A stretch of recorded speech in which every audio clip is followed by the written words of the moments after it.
Voilà, bonjour. Eh bien, merci beaucoup pour cette invitation qui, je dois dire, me stressait un petit peu ce matin parce que j'avais donné un titre totalement prétentieux et je vais certainement pas pouvoir être à la hauteur.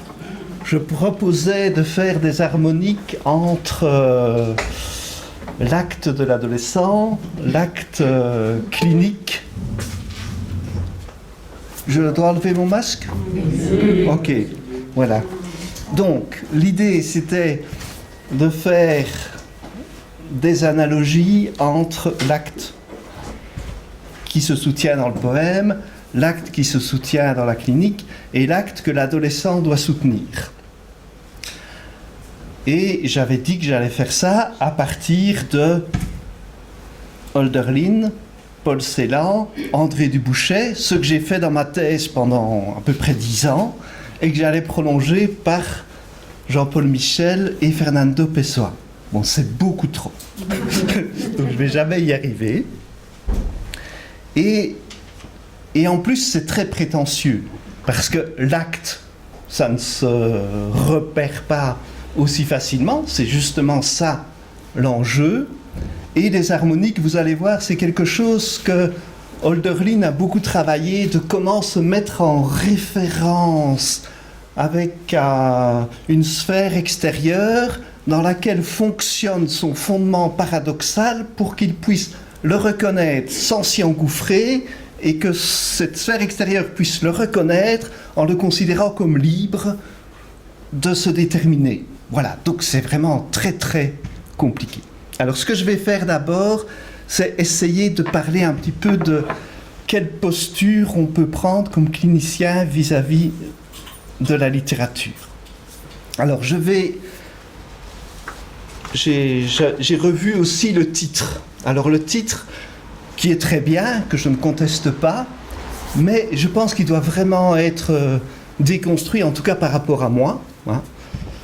Bon, l'œuvre littéraire, je ne suis pas littéraire, je n'ai pas écrit de roman, je n'ai pas écrit de poésie, et voilà, l'œuvre littéraire, c'est déjà quelque chose de très complexe. Je ne suis pas non plus critique littéraire. Ensuite, espace de jeu. Là, mon opinion, c'est qu'en tout cas, la littérature n'est absolument pas telle que moi je l'ai rencontrée, en tout cas, dans la poésie. C'est absolument pas un lieu de récréation, un endroit pour se distraire, et elle n'est pas ce que Pessoa a appelé décorativement artistique. Donc mon idée, en tout cas, c'est que dans la poésie, ce qui s'y joue, c'est le plus grave de l'existence et la manière de pouvoir vraiment poser un commencement qui vaille la peine dans la langue. Donc ici, jeu, il faut entendre comme jouer sa vie, et je vais essayer de le faire entendre aussi, c'est comment on fait jouer ce qui se passe dans différentes sphère, ou champ, ou matière, pour essayer que chaque pôle qui se met en relation saisisse un petit peu mieux ce qui se passe dans son propre champ. Donc c'est du jeu au sens mécanique, au sens où il faut qu'il y ait du jeu entre les deux. Alors je peux éventuellement vous lire à propos du...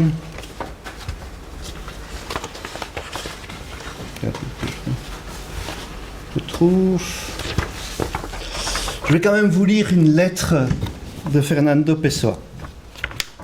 Donc, Fernando Pessoa, il a, dans les années 1900...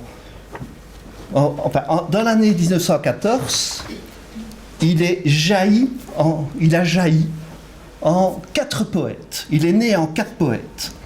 Et il a créé son grand système hétéronymique qu'il faut... Donc je vous parlerai quand même un peu de Pessoa. Donc le grand système hétéronymique, il faut entendre vraiment l'hétéronymie au sens fort. Donc ce n'est pas un personnage qui se réfugie derrière une série de pseudonymes pour écrire des choses différentes, c'est réellement un nom hétérogène, un nom en 4 morceaux qui essaye de tenir ensemble les 4 morceaux, et Louis n'est que les 4 morceaux, mais surtout le vide qu'il y a entre les morceaux, et comment ces morceaux ne se relient pas. Alors ça, c'est son œuvre, en fait. C'est ce qui, d'une certaine façon, puisque je suis parti là-dedans, je vais quand même le dire, je pense que ça peut vraiment nous instruire comme psychanalystes de qu'est-ce que c'est qu'exister dans un monde disparate, pluriel, et dans le brouillard des discours, puisqu'on est quand même dans... Il y a un journaliste qui a inventé la notion de brouillard de pandémie, qui fait référence au brouillard de guerre, pour dire qu'on ne sait plus du tout où on va. Donc comment, en plusieurs morceaux, on peut quand même tenir ensemble, dans les fragments, par les vides qui relient les fragments.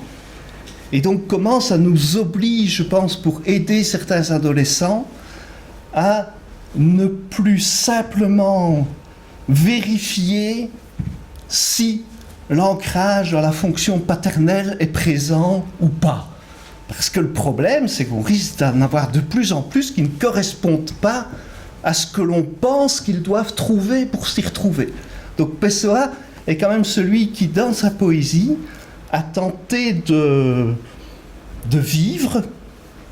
Alors, bien sûr, les psychologues positivistes et les psychiatres positivistes empiristes diront oui, mais bon, finalement il est quand même resté un peu fort seul chez lui, hein, un petit peu isolé dans quelques quartiers de Lisbonne, il a picolé quand même beaucoup, il est mort relativement jeune, c'est quand même pas une vie très enviable.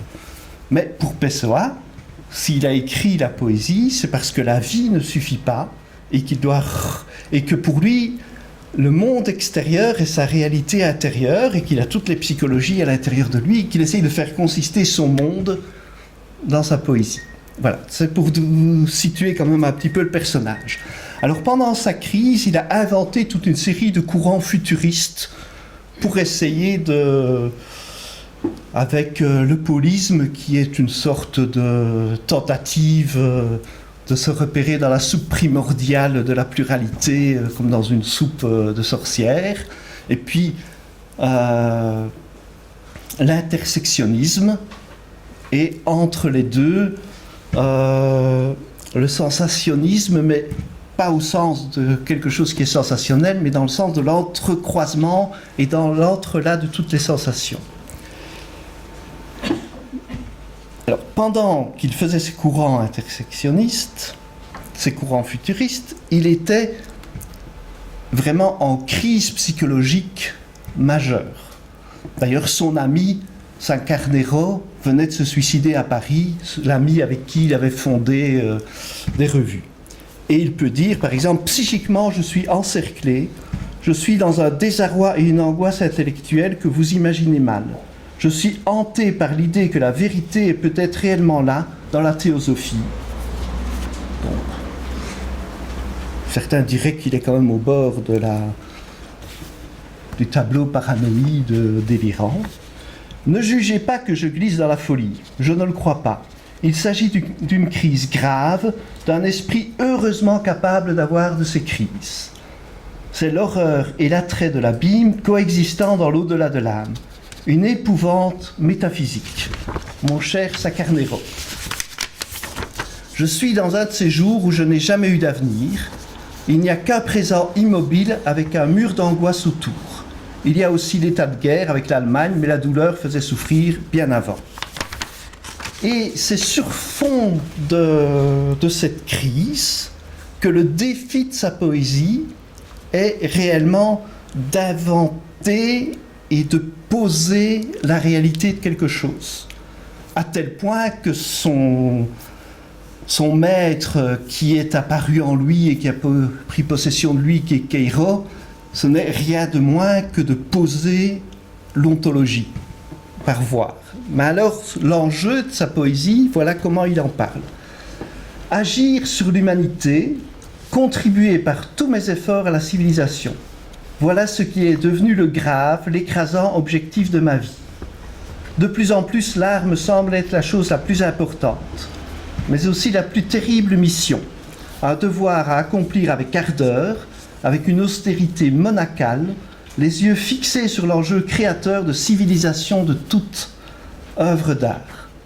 Je reviens à moi. Pendant quelques années, j'ai voyagé pour rassembler des façons de sentir. Maintenant que j'ai tout vu et tout ressenti, j'ai le devoir de me renfermer dans mon esprit et de travailler autant que je pourrai et dans tous les domaines où je le pourrai pour faire progresser la civilisation et élargir la conscience de l'humanité. Je n'ai pas besoin de vous expliquer combien cette attitude fait naître une grande incompatibilité, parce qu'il dit qu'il n'est ni Dieu ni le diable, mais les deux en même temps, mais que par rapport à tout le monde qui voit les dieux et les diables, il ne peut être que le diable, et donc il subit beaucoup de choses. Mais donc ce qui va m'intéresser en quelque sorte et ce qui va m'attirer dans la poésie, c'est d'essayer de me brancher en quelque sorte sur la manière dont certains poètes, à partir du lieu informe, essayent de trouver une forme qui est le réel et leur existence. Et j'espère déjà vous faire un peu intuitionner que finalement, c'est quand même aussi le travail de tout adolescent, où ça peut se faire de manière assez facile, mais la plupart de ceux qui viennent nous voir, c'est quand même un peu la galère pour y arriver, à faire un poème avec eux-mêmes. Mais un poème pas au sens du décorativement artistique, mais dans le sens de pouvoir articuler dans des mots leur être, leurs contradictions, pour que tout ça tienne ensemble sans être aliéné dans une identité unique. Voilà, donc ça c'est pour l'espace de jeu. Alors pour la psychanalyse, je me suis demandé un peu quelle posture est-ce que l'on doit adopter comme psychanalyste. Et en pensant à ça hier, je me suis dit, mais la question, elle est en plus tout à fait complexe, parce que quand j'ai travaillé pendant les années pour ma thèse à essayer de me mettre en dialogue avec ce que Hölderlin, Paul Celan et André Dubouchet essayaient de faire dans leur poésie, pour, sans vraiment faire de lien direct, pouvoir m'en soutenir comme clinicien quand je rencontrais des adolescents qui allaient mal, je ne me suis jamais senti dans la peau d'un psychanalyste qui jouait dans les poèmes de Hölderlin. Donc j'avais le sentiment que j'étais un clinicien instruit par la psychanalyse pour tenter d'aider les jeunes qui vont mal, et que par ailleurs je trouvais chez Hölderlin des choses qui faisaient écho à ce que je pouvais faire avec les jeunes. Mais je ne me sentais... Voilà, donc ça c'est la question. Et donc l'idée, c'est de pouvoir se retrouver ce que l'on fait dans ce que le poète fait, mais sans se confondre à lui et sans s'identifier à lui. Ça a été un grand enjeu de ma thèse aussi, et des discussions entre autres avec un de mon comité d'encadrement qui s'appelait Alain Badiou, parce que il m'a dit, oui mais Antoine, là tu travailles à partir de Hölderlin. Mais Hölderlin, c'est 2 siècles de culture, d'auteurs, de poètes. C'est abyssal. Comment est-ce que tu vas faire? Et en plus, tu vas essayer de faire des liens avec la clinique, mais tu ne pourras quand même jamais trouver un adolescent hölderlinien. Tu vas jamais trouver un Hölderlin dans tes consultations. Et si tu le trouves, il vaut peut-être mieux que tu ne l'exploites pas trop, à la manière de Heidegger qui a exploité Hölderlin comme bouche par où parle l'être en tant qu'être pour poser sa philosophie, mais d'une certaine façon, ça je ne sais pas si on aura le temps d'en parler, mais je pense que ça n'a pas fait l'affaire de Hölderlin d'être repris de cette manière-là. Donc je pense que s'il y a une analogie, c'est une analogie entre ce qui est fait dans des champs différents, avec des matérialités différentes, et c'est une analogie non imaginaire et sans modèle. Alors, il y a un auteur qui a quand même déjà parlé de cela, qui est Hoffmann dans L'Homme au sable. Donc vous connaissez tous, je suppose, L'Homme au sable, le texte d'Hoffmann. Il commence par 3 lettres qui expliquent comment ce jeune a rencontré un marchand de baromètres et de lorgnons, etc., qui l'a mis dehors, qui sait très bien qu'il ne reviendra plus et qu'il a été suffisamment agressif que pour qu'il ait bien compris qu'il n'allait rien lui acheter. Mais ce surgissement a fait un trouble en lui dont il ne sait pas quoi dire, et il essaye de raconter ça à son ami Lothar. Il se trompe, il écrit à Clara qui est paniquée, qui demande à son frère comment est-ce qu'il faut rassurer le brave Nathanaël, qui quand même a l'air d'être vraiment un peu à l'ouest.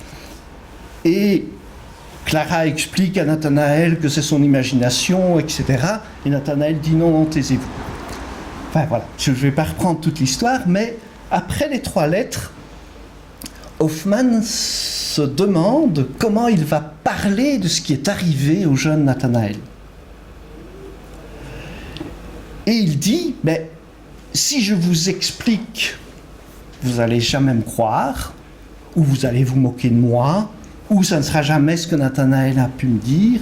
Donc je dois absolument vous donner, faire appel à un lecteur bénévole qui acceptera de se laisser prendre par les 3 lettres que je mets au début, parce que je choisis finalement de ne pas commencer. Et que peut-être que si vous lisez ces 3 lettres et que vous laissez bénévolement envahir par ce qui est arrivé à Nathanaël, alors vous pourrez reconnaître quelque chose du fil qui tient Nathanaël et le trouver ressemblant sans en connaître l'original. Ça c'est fort, ça. Comment est-ce qu'on peut trouver quelque chose de ressemblant sans en connaître l'original ? Donc s'il y a une analogie entre les actes du poète, de la clinique et de l'adolescent, c'est parce qu'il y a quelque chose de la logique de l'acte qui ne peut pas se saisir, puisque c'est l'acte qui nous donne naissance, qui ne peut pas se saisir directement, mais qui dans la résonance apparaît comme ressemblant, sans qu'on puisse donner le modèle, le prototype, ni sans qu'il y ait un original quelque part. Voilà, donc c'est des harmoniques entre 2 espaces-corps dans lesquels ça se joue.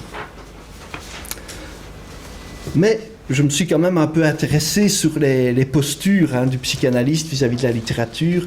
Alors je vous dis rapidement, il y a un petit texte, un petit livre de Philippe Sabot qui décrit 4 schèmes de la manière dont, lui pour le coup c'est plutôt la philosophie se rapporte à la littérature. Alors, il y a d'abord le schème didactique. Alors, le schème didactique, c'est assez facile à comprendre, vous allez saisir tout de suite. C'est l'idée que vous avez élaboré toute une série de concepts et, de manière didactique, vous voyez comment ces concepts sont à l'œuvre dans l'espace d'un roman et vous vous dites qu'en parlant de ce roman, vous allez mieux faire comprendre les enjeux de votre concept. Et en plus, vous allez pouvoir le décorer de jolies formules, d'images bucoliques et d'auteurs qui ont bien dit ça. Ça, c'est le didactique. Ensuite, il y a l'herméneutique, le schème herméneutique. Alors, le schème herméneutique, c'est l'idée que les artistes, ça c'est une idée de Freud, il reprend quand même Freud, il le met un peu dans les philosophes, mais voilà, c'est une idée de Freud. Il dit, mais les artistes, ils nous devancent d'au moins 50 ans, si pas quelques siècles, hein, puisque Sophocle avait déjà tout articulé de ce que c'est que l'Oedipe, du meurtre du père, de l'inceste, de l'interdit à rétablir en se crevant les yeux. Enfin, tout y est déjà, mais je caricature un peu, je m'inspire de Pierre Bayard qui a fait un livre un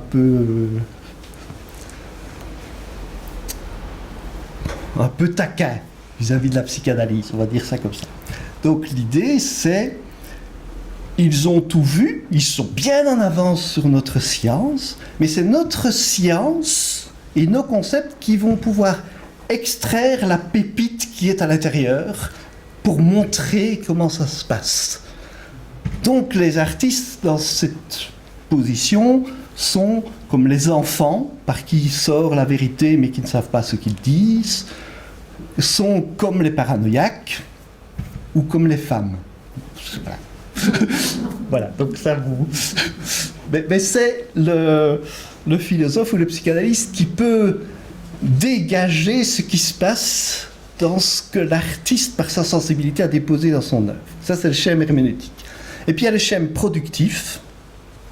Le schème productif, ça c'est l'idée que la psychanalyse, que l'œuvre produit réellement quelque chose. Que l'œuvre pense quelque chose qui n'a pas été pensé ailleurs et articule les choses d'une manière qui n'ont jamais été articulées de cette manière-là, et donc que l'œuvre produit quelque chose. Ce qui fait qu'il y a une sorte de rivalité entre le philosophe et l'artiste qui n'est pas simple du tout. Alors, est-ce que c'est l'œuvre qui, si on prend ça avec la psychanalyse, est-ce que c'est l'œuvre qui psychanalyse le psychanalyste, ou c'est le psychanalyste qui psychanalyse l'œuvre? Voilà, les prix qu'il voulait prendre dans cette affaire, c'est pas facile. Et le quatrième schème, qui ne connaît, je pense voilà, qui a été défendu surtout par Alain Badiou, je ne sais pas si elle a été soutenu par d'autres, qui est que la philosophie ne produit rien, mais doit se mettre à la hauteur de l'œuvre, c'est-à-dire déployer des concepts, des philosophèmes, à partir desquels peut se comprendre ce qui est à l'œuvre et qui est produit dans la poésie.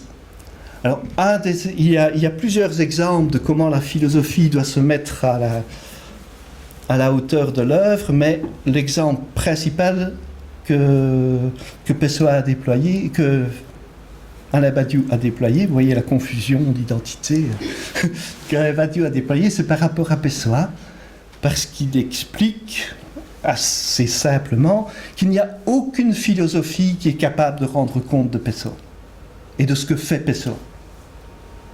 Parce que le monde philosophique est aujourd'hui divisé entre les anciens platoniciens avec l'idée du bien, du beau. J'ai envie d'ajouter de manière un peu provocante, si je peux, les anciens psychanalystes avec l'idée du tronc avec le père et tout qui en dépend, et si la clé de voûte manque, alors on est totalement perdu. Voilà. Donc là, il y a une vérité, un réel, mais qui est vraiment localisé, qui est unique. Et puis à côté, il y a des philosophies qui sont dans le règne des opinions, à chacun sa vérité, chacun dit ce qu'il veut, et peut-être que du brouhaha, tout ça, naîtront des choses qui toujours seront remises en cause et toujours pourront avancer sans jamais aucun dogmatisme, etc.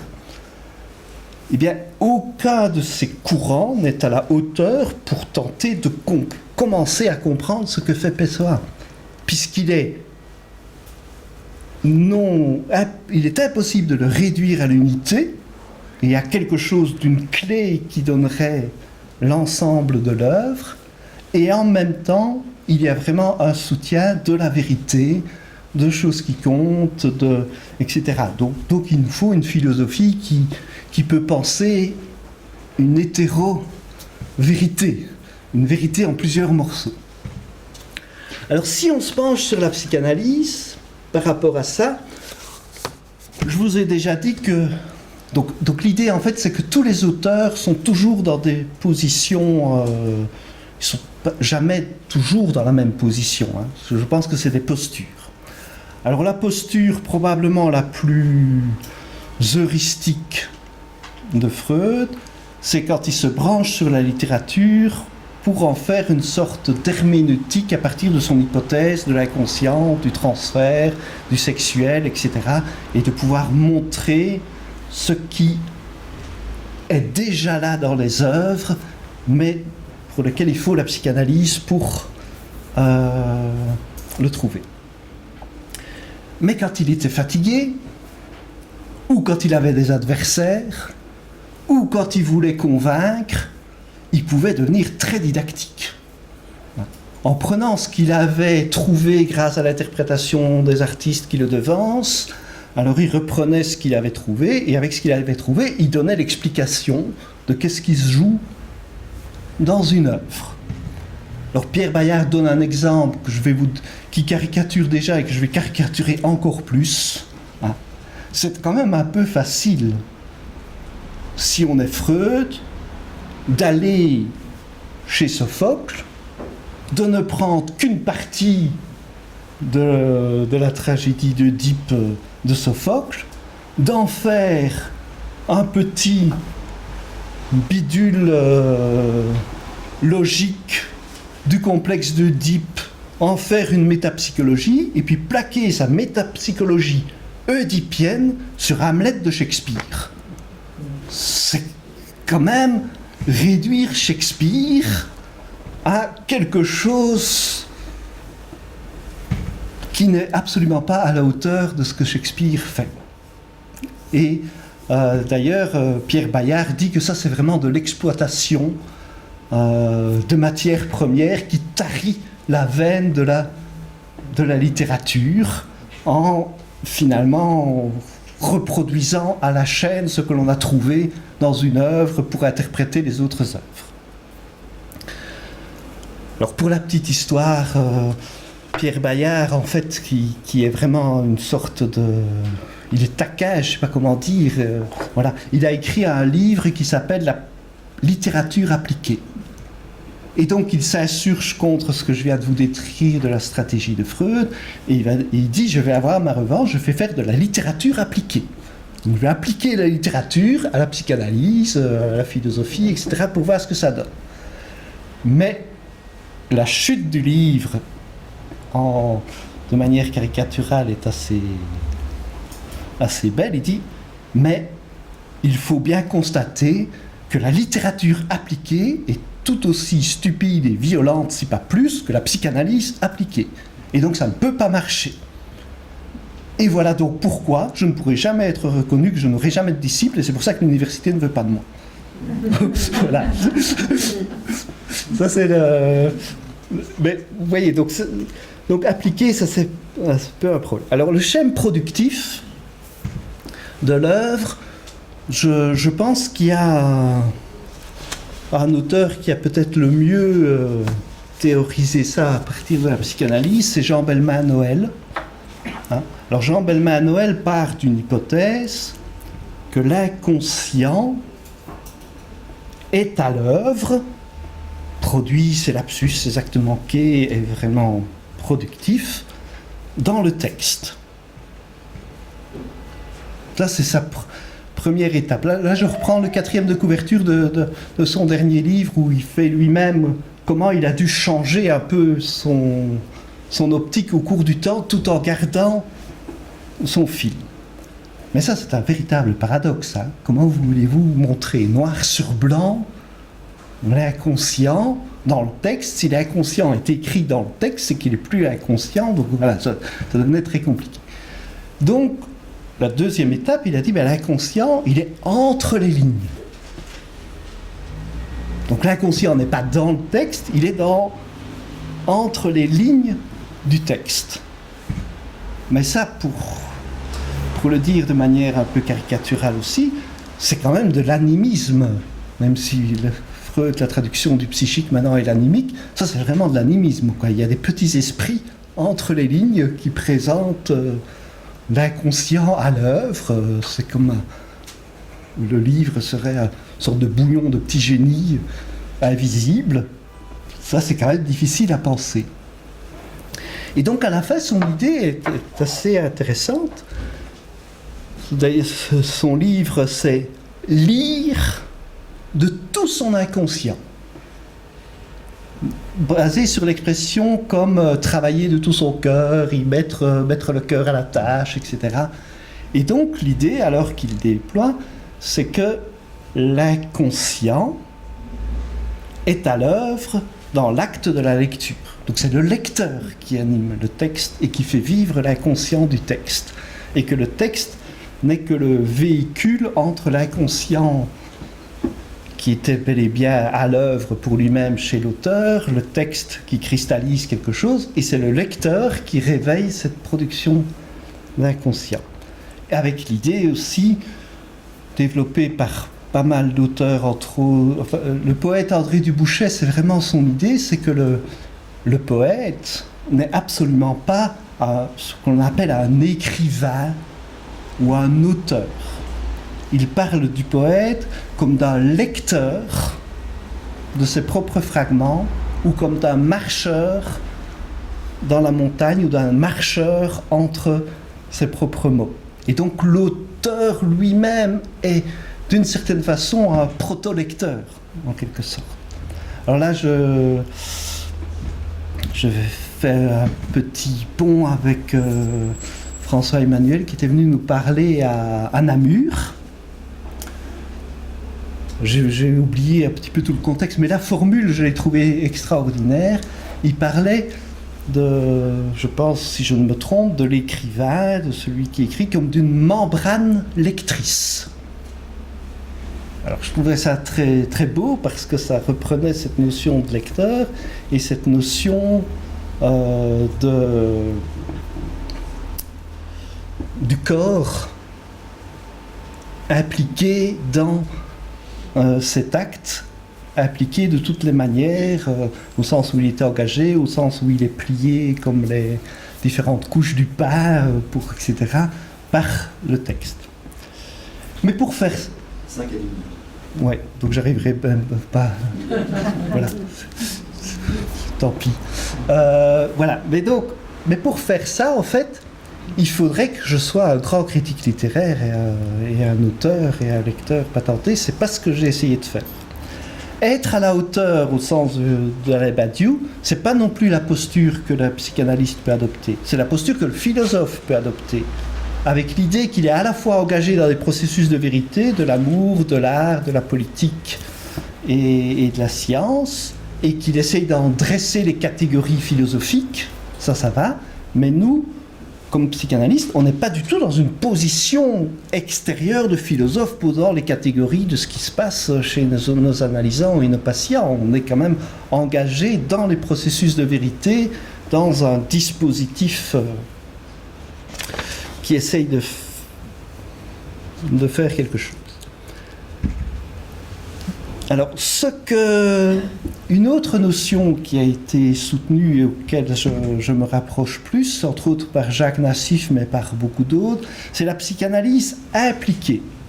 Donc c'est la manière dont le psychanalyste peut, par sa lecture, par la manière dont il est saisi par un texte, s'y impliquer, voir ce qui s'y joue et y puiser d'une certaine façon des gestes, des manières de faire, des manières de penser, des manières d'articuler les choses qui alimentent les gestes qu'il va reproduire dans la clinique et dans la cure. Donc ça rejoint un peu cette idée du même acte qui se tient en différents champs.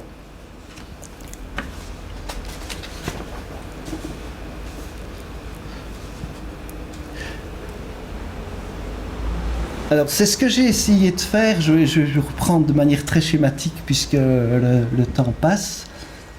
L'idée, en fait, pour caricaturer des auteurs, parce que Hölderlin, Paul Celan, André Dubouchet, ou je pense aussi, et Pessoa, ce sont des poètes dont ceux qui s'y sont intéressés, ils sont restés scotchés au travail pendant 30 à 40 ans. Donc, par exemple, pour Pessoa, Robert Bréchon a écrit une biographie de Pessoa dans les années 60. Il en a réécrit une en 2002 en disant tout ce qu'il avait découvert depuis et que Pessoa, depuis 40 ans qu'il le travaillait, était encore un peu plus inconnu que ce qu'il était au moment où il avait fait sa première biographie. Mais enfin, je vais essayer de vous tracer une sorte de fil plus ou moins ressemblant. Hölderlin, qui a été au collège avec Hegel, n'a pas résolu le problème par la dialectique. Il a résolu le problème en essayant de trouver le fondement qui était une chose, son contraire et les deux à la fois. S'il a dû tenter de retrouver ce fondement, c'est parce que ce fondement s'était fortuitement interrompu, comme il explique dans la démarche poétique. Enfant, il était porté par ce fondement, et puis tout à coup, il s'est interrompu et il lui fallait le retrouver. Après avoir été touché par l'illimité, par le vrai, etc. La perte de son fondement, les psychanalystes trouveront facilement. Il a perdu son père à l'âge de 2 ans, sa mère a été tout à fait mélancolique, s'est récupéré avec un second mari, il a perdu son beau-père à 9 ans, et là sa mère est totalement devenue mélancolique, avec le seul espoir, c'est que son fils puisse la réparer et devenir le pasteur dont elle rêvait, ce que Hölderlin n'avait pas envie. Donc il a essayé de rebalbutier, de tenir, de retrouver ce fondement, jusqu'à s'épuiser et à vivre la moitié de sa vie dans une tour chez un menuisier Zimmer, avec les mouettes autour, en ayant touché de trop près la vérité. Voilà, ça c'est un petit canevas. Et Paul Celan, lui, il a d'une certaine façon perdu un très grand nombre de membres de sa famille dans les exterminations nazies et dans les camps. Et toute son idée, c'est de rebalbutier le monde à partir de la destruction, mais dans la langue des meurtriers, donc dans la langue allemande. Il ne s'agissait pas de changer de langue pour aller ailleurs, c'est sur les lieux mêmes qu'il fallait rebalbutier le monde, ce à quoi Adorno ne croyait pas guère. Mais à cela, il s'est épuisé jusqu'à un moment où, ne pouvant, sa poésie n'étant pas reconnue comme réellement faisant revivre les siens, comme il disait. Alors concrètement, c'est une méchante femme, Claire Goll, qui l'a accusé de plagiat. Parce qu'il avait été aider le père Goll dans la traduction de poèmes, et la fille a poursuivi Celan en disant qu'il avait fait du plagiat. Et les amis de Celan l'ont beaucoup défendu en disant que Celan était un grand poète, que c'est pas possible qu'il ait plagié, que sa poésie était beaucoup plus belle que celle de Goll, etc. Et ça a désespéré Paul Celan. Ça l'a désespéré parce qu'il a dit mais mes amis n'ont rien compris. Protégez-moi de mes amis, mes ennemis, je m'en charge. Mais ils n'ont rien compris, parce que s'ils ont cru qu'ils devaient me défendre en vérifiant que je n'avais pas copié et que j'étais un meilleur poète, c'est qu'ils n'ont pas compris que rien qu'évoquer le terme de plagiat n'a littéralement aucun sens en poésie, puisque ça pose un réel départ. Et que ça pose une nouvelle réalité, et ça fait revivre les gens. Et donc c'est pas parce que 2 personnes s'appellent de la même manière qu'il y en a une qui est le plagiat de l'autre. Ça n'a aucun sens. Et Paul Celan en finit par se suicider, et son suicide a été interprété, au-delà de son aspect psychopathologique, comme quelque part son dernier acte de poser quelque chose qui s'en va, mais avec une obligation sacrificielle, parce qu'on ne pouvait pas le comprendre.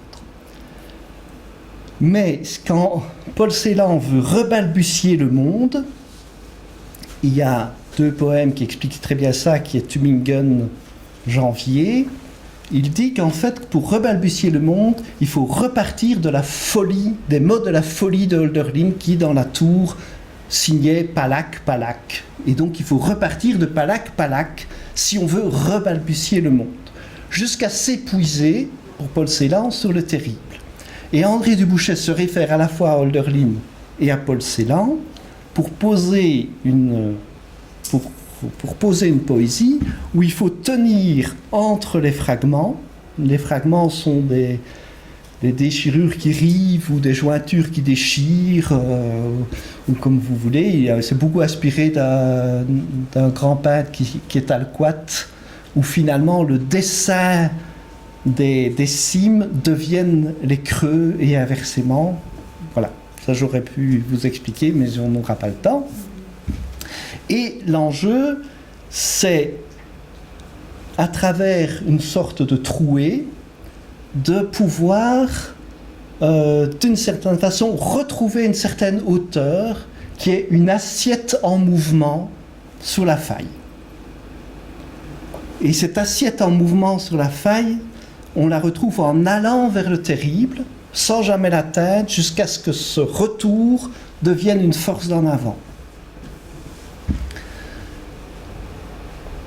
Alors, si vous m'avez suivi ou si j'ai pu un petit peu vous expliquer, si vous mettez les trois éléments que je viens de vous donner ensemble, en fait, ça dessine de manière formelle l'arche d'une adolescence, en fait, qui est la perte de tous les repères infantiles, l'être égaré, un signe sans signification, disjoncté, allumé, étrangisé, tout ce que vous voulez. Et c'est à partir de ce lieu-là qu'il faut repartir pour balbutier ce que l'on peut être, le monde, mais jusqu'à un certain point où on ne se cristallise pas de manière sacrificielle sur cet acte, et où on peut profiter de quelque chose qui nous porte comme une assiette sur la faille.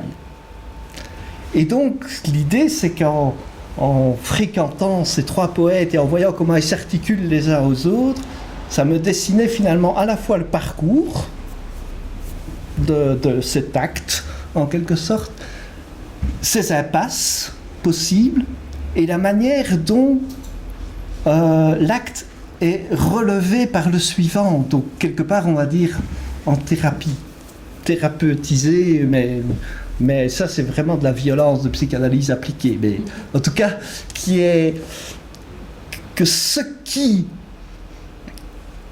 insiste sans pouvoir arriver à destination chez un poète est repris comme l'amorce de quelque chose qui peut faire son œuvre, vous pourrez dire ça comme ça. Et donc tout l'enjeu après de mon travail a été quand j'ai travaillé des situations cliniques, tous ces éléments m'habitaient en quelque sorte d'une telle manière qu'il fallait voir à chaque fois comment l'adolescent que je recevais, il était enlisé de manière singulière dans cette arche de l'événement adolescent, et comment moi, comme thérapeute, je pouvais me disposer pour donner une chance que ça puisse se poursuivre, sans céder sur la possibilité qu'il y arrive, et sans non plus le sacrifier sur l'autel de l'acte impossible qu'il essaye de faire. Voilà, alors je ne sais pas si on a encore... Non ? Ok. Sinon je voulais vous lire... Non, je vais quand même le faire, parce que comme ça vous... Voilà, c'est pas long. Donc j'ai envoyé mes 2 textes à André Dubouchet, un an ou 2 avant sa mort, et où je parlais de la trouée, qui est une de ces notions poétiques, et du risque psychotique, si on reste dans la trouée. Enfin, c'était un peu... Alors, j'avais envie de vous lire sa réponse Donc je vous remercie, cher monsieur, d'avoir pensé à me faire parvenir ces pages remarquables, qui m'auront beaucoup appris.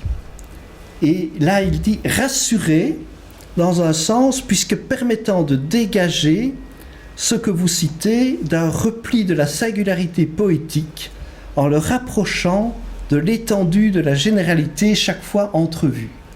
Donc il me disait en fait que de voir comment ce qu'il avait posé dans sa poésie, où il dit que sa poésie ce ne sont que des débuts, pouvait se poursuivre ailleurs et être cité ailleurs, le délivrait de quelque chose de son enfermement dans sa poésie, mais inquiété aussi dans la mesure où l'assiette ou l'aplomb momentanément découvert renvoie aussitôt à une perturbation qui se révèle du coup infranchissable. Mais il faut croire que la trouée adolescente demeure celle de tout instant véritablement éprouvée de la vie qui s'ensuit. Donc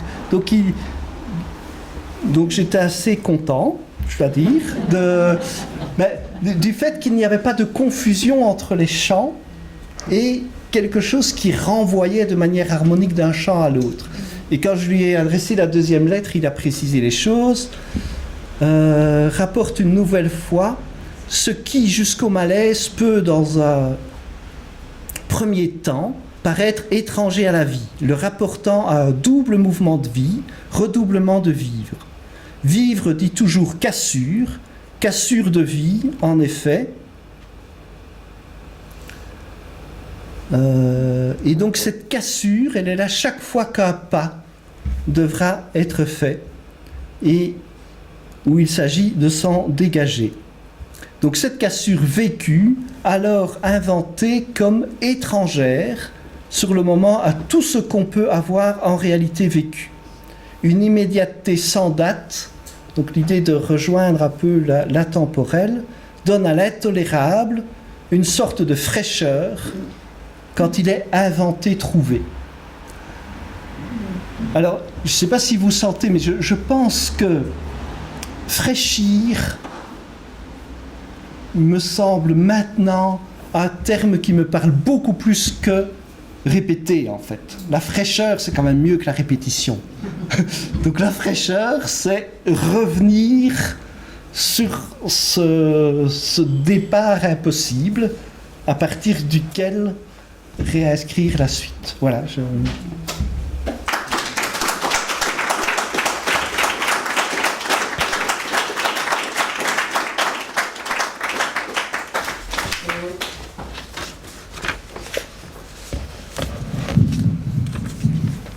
Antoine, un grand merci pour cet exposé remarquable, vraiment, c'est tout à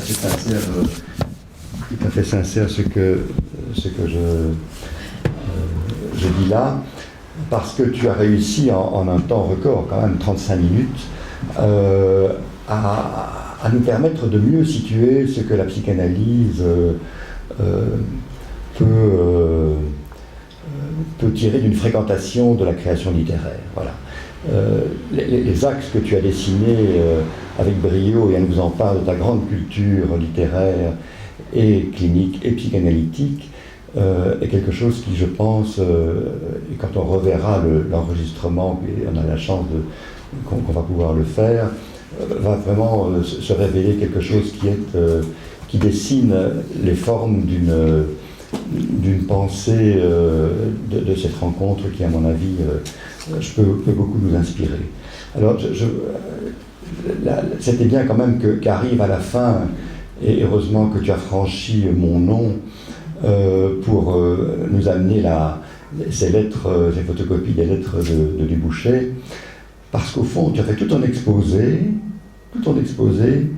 sur un PowerPoint invisible. Vous ne l'avez pas remarqué, j'ai fait l'introduction. Voilà, il y avait le PowerPoint a disparu. Mais on sentait bien qu'il était dans l'arrière-fond, et donc il était entre toi parlant et la vision qui nous était obstruée. Donc c'était intéressant de le voir. Alors peut-être un tout petit mot par rapport au titre sur l'espace de jeu. Clairement, tu l'as bien senti, la question c'est la mise en jeu, c'est maître du jeu, qui est du jeu, que ça puisse bouger. Je crois que c'est ça vraiment l'idée. Et au fond, il y a un implicite qui peut-être n'était pas formulé, mais qui pour nous, en tout cas pour moi, était tellement évident. C'est au fond la référence à la théorie de la symbolisation de René Roussillon, pour qui les différentes formes du jeu sont des formes de symbolisation. Et que l'échec, au fond, et la compréhension de répétition, bien c'est de l'échec du passage d'une forme de jeu à la forme suivante qui à la fois le reprend et le transforme. Et alors, tu as terminé sur fraîchir. Et pour référence à la répétition, on pourrait dire au fond rafraîchir. Le rafraîchissement. Ah voilà. Et je te repasse le micro et la discussion est ouverte. Non, rafraîchir en fait, ou fraîchir, si je me mets un peu dans le bain de la poésie d'André de Bouchet, c'est impossible à trancher. Alors, une des formules qu'il a trouvées, c'est être, pour la première fois, à nouveau sur les arêtes de la langue. Voilà. Alors, qu'est-ce que c'est être pour la première fois à nouveau? Et donc, c'est rafraîchir, mais vraiment au sens d'une première fois, enfin, d'une répétition qui s'envisage comme une première fois, ou d'une première fois qui est à nouveau, voilà. Donc c'est cet équivoque, évidemment, parce que ce que j'ai appris, en tout cas, de la fréquentation de la poésie, qui est une évidence, hein, mais que je ne vivais pas aussi fort, c'est que Michel de Guy le dit, la poésie se caractérise, en faisant référence aussi à Riverdine, l'image poétique, c'est le rassemblement de deux images, de deux réalités, qui sont à la fois totalement éloignées, et plus elles sont éloignées, plus la formule va tomber juste pour renvoyer à une autre réalité. Enfin, alors l'exemple bateau, c'est l'obscure clarté. Enfin, on est tous une obscure clarté. Ça tombe totalement juste. On voit ce que ça veut dire, mais on ne connaît ni l'un ni l'autre. Et donc, la poésie pose des équivoques au sens fort. Parce qu'il y a l'équivoque au sens faible qui est c'est peut-être bien ça, c'est peut-être bien autre chose, peut-être qu'on ne peut pas dire qu'il est psychotique, peut-être qu'on ne peut pas dire ceci, on ne peut pas dire cela, il faut attendre, il faut réserver notre jugement, etc. Ça, c'est l'équivoque de procrastination dissociative. Et l'équivoque au sens fort, c'est deux propositions maintenues comme hétérogènes au même endroit qui créent une nouvelle réalité. Et ce à quoi je tenais le plus dans mon travail de thèse, auquel que j'ai le plus de mal à transmettre et à essayer que ça se transmette, c'est que si vous voulez poser ce qu'on peut appeler un diagnostic d'un adolescent quand il est au milieu du gué, un petit peu comme les poètes dont je vous ai parlé, eh bien le diagnostic devrait avoir la structure d'une équivoque poétique. Donc devrait être au moins deux propositions tenues au même endroit et qui déterminent entre les deux propositions un espace à partir duquel on travaille. Et donc que le diagnostic univoque est nécessairement meurtrier de la subjectivation en puissance, en fait. Et donc, comment pourrions-nous faire pour que nos diagnostics soient... Alors, il y a des patients qui trouvent ça de manière très simple. Hein. Il y a... voilà. Il y a de la folie dans ce que je vous dis, vous n'allez pas me dire le contraire. Sous-entendu, sinon vous devez revoir votre psychiatrie. Mais je ne suis pas fou puisque je vous le dis. Ou bien, je suis totalement séparé, que je ne vois même pas de quoi je suis séparé, et j'y suis totalement englué. Alors, un séparé englué, qu'est-ce que c'est que ça? Un séparé englué dans une séparation qui n'a pas de bord. Donc, voilà, donc ça c'est... Donc le rafraîchir, c'est à nouveau pour la première fois. Merci beaucoup, Antoine, parce que c'est tellement dense que on doit un petit peu émerger de tout ce que tu nous as proposé et qui est vraiment passionnant. Alors, toi, tu parles d'équivoques et pourquoi pas de paradoxe? Est-ce qu'il y a une signification? J'aurais plutôt tendance à dire paradoxe, mais en fait, tu as sans doute plus de subtilité quand tu dis équivoque. Oui, c'est un paradoxe si on veut, mais le mot paradoxe est tellement chargé symboliquement que c'est quelque chose qu'on n'a pas bien compris, quelque chose qu'on ne sait pas mettre ensemble, quelque chose qu'on devrait résoudre, que ça n'a pas beaucoup de sens. Et en plus, la formule littéraire, c'est l'oxymore. Alors l'oxymore, c'est pas vraiment un paradoxe, parce que ce ne sont pas non plus deux propositions contraires. C'est deux propositions contradictoires au sens où elles ne peuvent pas se rassembler. Donc c'est pas tout à fait la même chose de dire vous êtes clair et pourtant vous voyez bien que vous n'êtes pas clair, donc il faudrait quand même résoudre un peu là. Vous êtes clair ou vous n'êtes pas clair? L'obscure clarté, en fait, les deux sont totalement justes. C'est-à-dire que vous êtes une évidence, que vous c'est vous, et que ça apparaît comme quelque chose qui ne peut pas être d'autre, enfin qui est, voilà, c'est limpide, vous c'est vous, et tout en étant totalement limpide, vous garderez toujours ce que Salastétier appelle les racines d'ombre, votre mystère, et plus ce sera limpide que vous êtes là, plus sera abyssal le gouffre d'ombre à partir duquel on pourra retirer la clarté. Donc l'obscure clarté n'est pas un paradoxe, en tout cas pas un paradoxe logique. Ce serait... Et donc quand ce jeune me dit qu'il y a de la folie, mais qu'il n'est pas fou puisqu'il me dit, les deux propositions sont justes. Il était totalement dans une incapacité d'organiser ses perceptions, etc. Et en voyant tous les corps qui se déforment, parce qu'il ne savait mettre aucune perspective. Et donc ça, les gens disent, oui, mais tu fais semblant, t'as qu'à un peu oublier, t'as qu'à penser à autre chose. Non, il y a de la folie. Mais l'idée, c'est qu'il revendique que tout en étant pris par quelque chose qui est de l'ordre de la folie, sa parole compte. Il me le dit. Et alors, il peut m'expliquer pourquoi il peut m'expliquer les choses qu'il n'arrive pas à mettre ensemble dans son existence, qui touchent d'ailleurs à des opérations de son corps et à des choses comme ça. Donc l'équivoque ou oxymore ne doit pas être résolu en fait, même dialectiquement. Et c'est là la différence entre Hölderlin et Hegel. Pour Hegel, il y a toujours l'Aufhebung, quand même, il y a toujours le négatif qui est là, mais qui doit quand même se réintégrer dans le positif pour faire avancer le Schmilblick de l'esprit. Alors l'esprit absolu, ça c'est la carotte pour se donner du courage, parce que je pense qu'Hegel savait bien qu'il n'y arriverait jamais au bout, mais il y a que... Tandis que pour Hölderlin, c'est vraiment poser une chose qui est matérielle et spirituelle, et les deux à la fois, comme étant le seul fondement à partir duquel il pouvait tenir sa poésie. Et les fragments d'André Dubouchet ne sont pas des paradoxes. Enfin, voilà. Allez,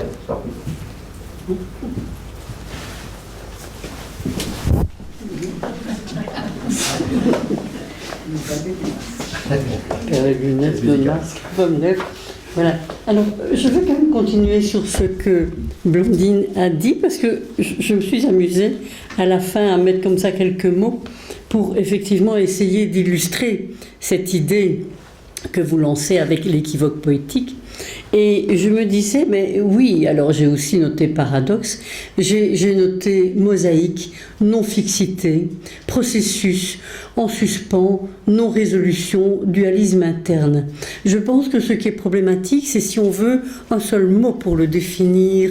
Et je crois qu'on a besoin à la fois de plusieurs mots comme plusieurs fragments, plusieurs mots, et d'avoir un jeu ou un espace ou un vide entre Voilà, et qu'un mot ne suffit pas.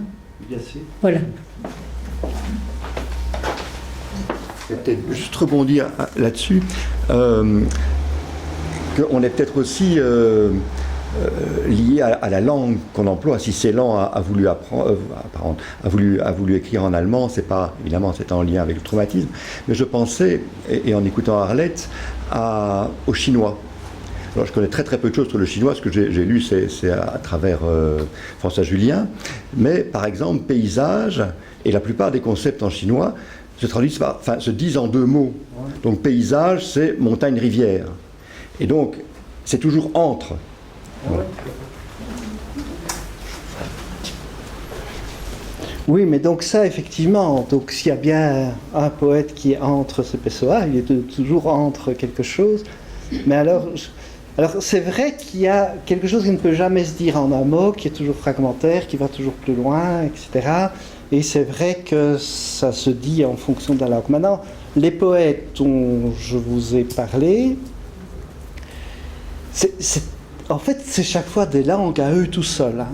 Donc, André Dubouchet, il vivait toute sa vie quotidienne, journalière, son travail, tout était en anglais, il écrivait en français.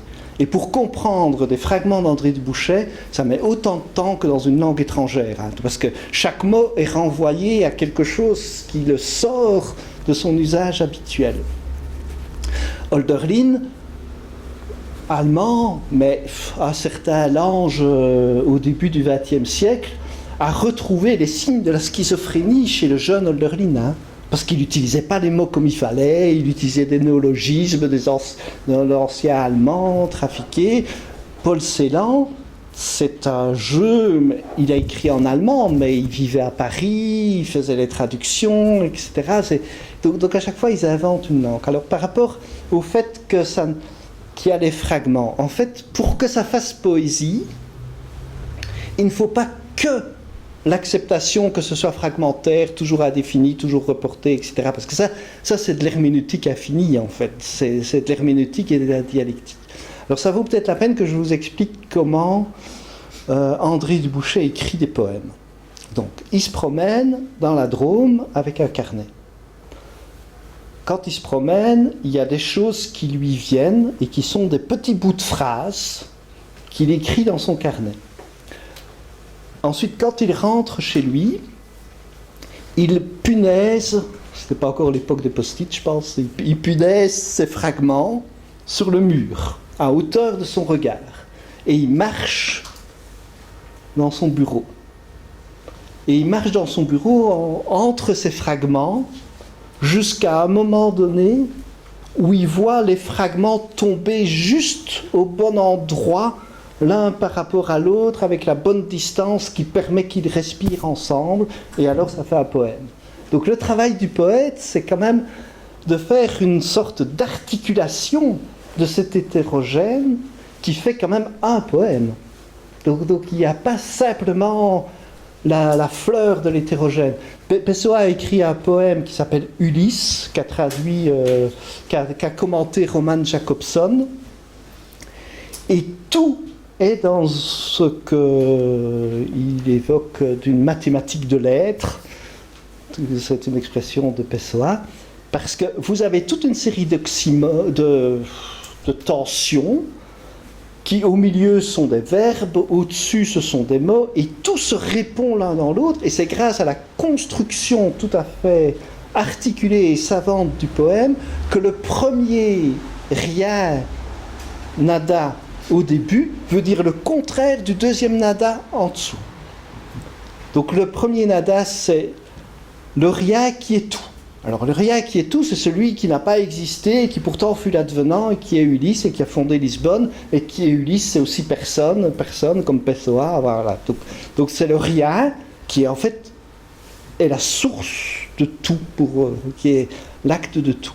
Et la fin, c'est moitié de rien meurt, parce que là c'est le rien au sens du constat qu'on a tout perdu, que notre réalité va à volo, etc.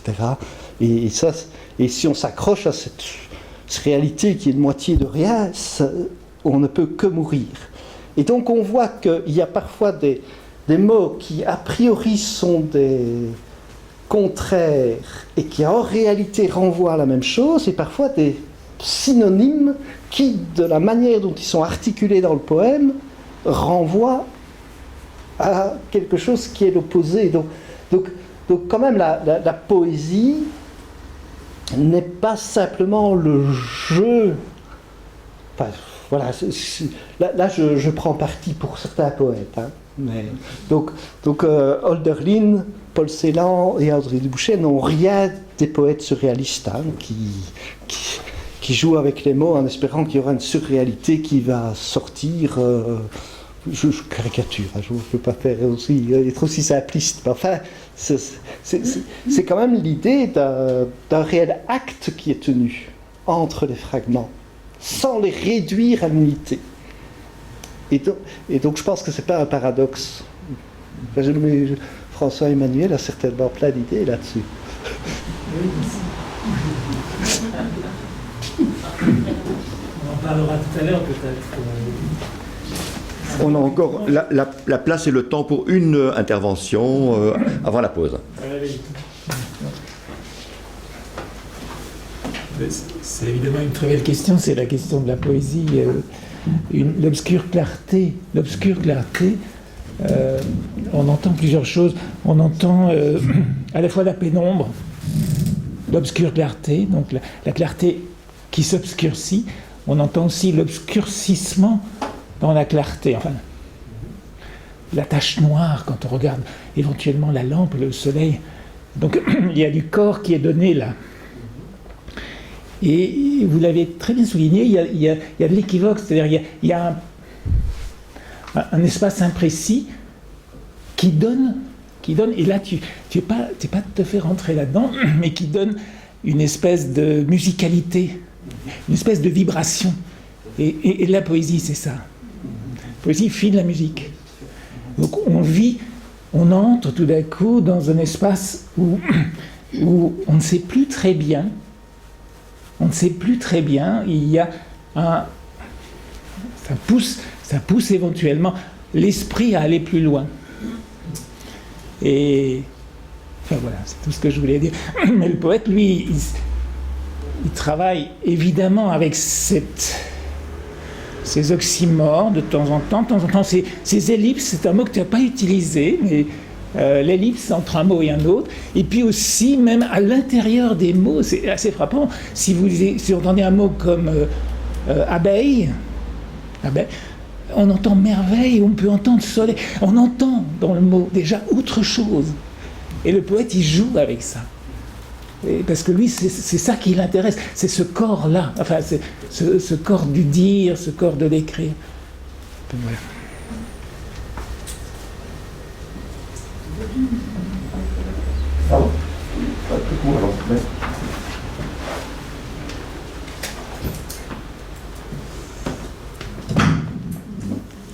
Un grand merci pour cet exposé. Alors j'allais dire personnellement, je n'ai rien compris, c'était passionnant. Alors c'est un paradoxe aussi bien sûr. Hein. Ce que je veux dire c'est que vous avez une culture qui nous écrase tous, mais je voulais peut-être revenir à l'aspect clinique. Vous avez l'expérience des adolescents, nous avons aussi l'expérience des cas qui devraient balbutier le monde. Moi j'ai beaucoup aimé cette expression. Et je pense tout de même revenir à la clinique en ce sens que vous avez tout de même donné des pistes. Alors, est-ce qu'on serait un peu poète tout de même dans notre travail d'analyste? Balbutier les mondes avec les fragments que certains patients nous donnent à voir, et je pense plus à des patients éclatés bien sûr, où nous accompagnons d'une certaine façon un travail poétique avec nos patients. Question.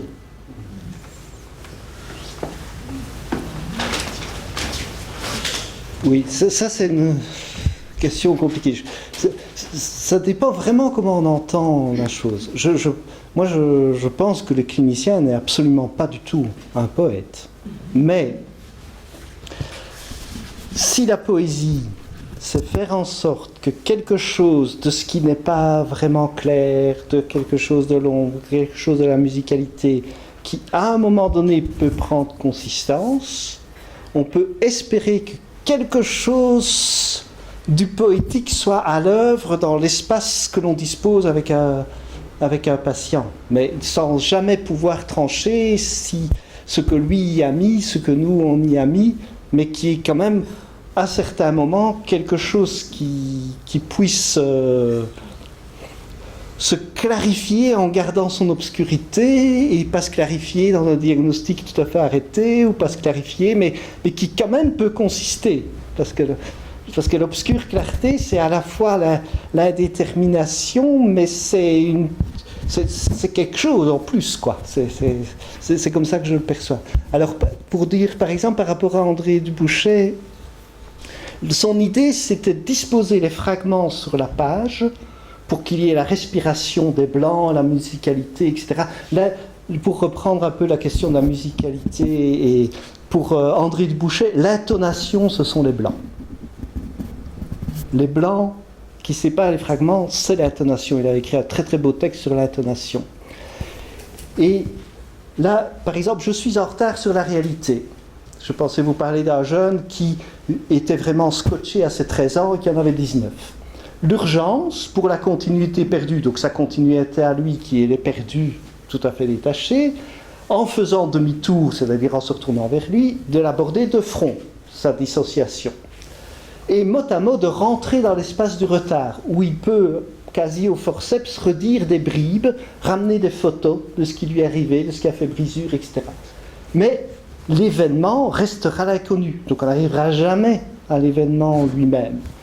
Mais cela ouvre à une force de désintéressement, donc une force dont on ne sait pas où elle va, qui est gratuite, et qui donne une latitude dans les taux. Donc on n'est pas sorti tout à fait, mais ça donne quand même du jeu, une distance respirable dans les taux, et le retour vers ce qu'il a brisé aura pris force d'en avant.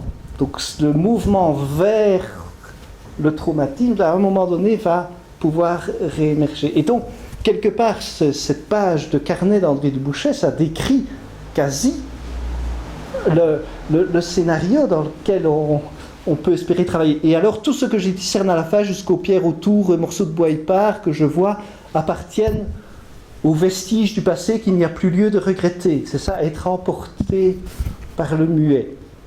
Et donc, l'idée...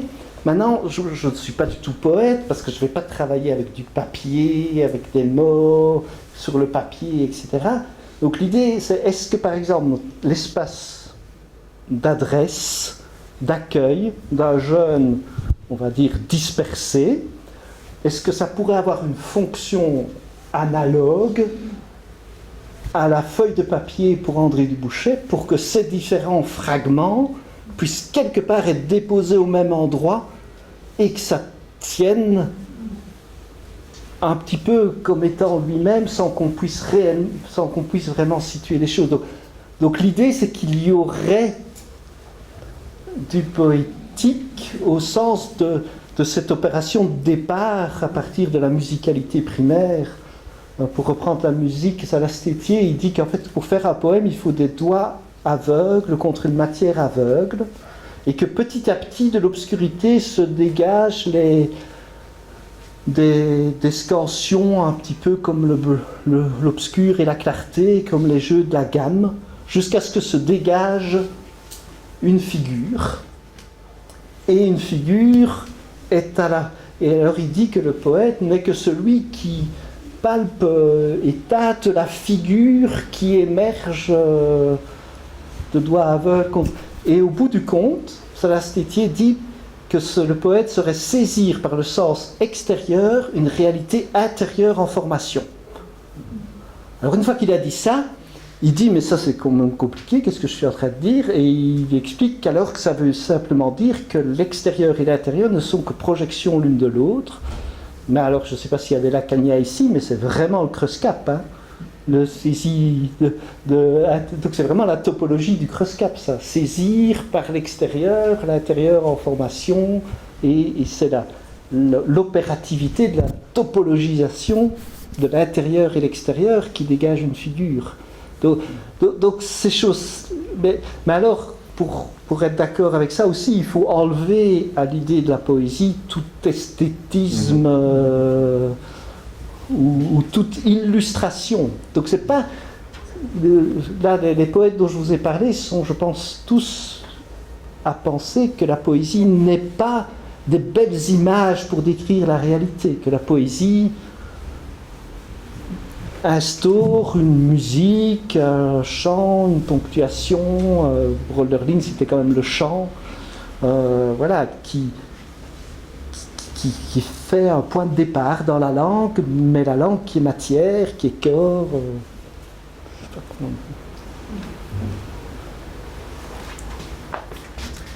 Merci beaucoup Antoine. Alors peut-être simplement un mot pour dire qu'on a esquissé le lien entre la création littéraire et la musique, mais l'apparition de la figure amène le lien avec la peinture. Ça fait penser au dialogue de Bacon avec David Sylvester sur le. Voilà, on est vraiment là dans ces intersections, je pense, de la question de l'expression, au-delà même peut-être de la représentation. Après cette mise en bouche exceptionnelle, dont on te remercie énormément, on a 20 minutes pour la pause. Et on reprend à 11h.